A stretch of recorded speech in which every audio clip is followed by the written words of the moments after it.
Wala pang 2 buwan mula nang itayo, nasira ang bahagi ng isang river wall sa Marilao, Bulacan sa kasagsagan ng ulan.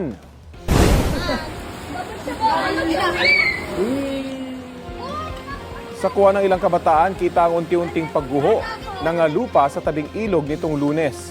Kwento nila, umaambon na lang nang mangyari ang pagguho bandang alas 5 ng hapon pero malakas daw ang ulan noong umaga. Sa kuha ng drone, kitang bumigay na ang semento ng river wall. Ayon sa punong barangay ng Prensa 2, 5 milyong piso ang halaga ng proyekto.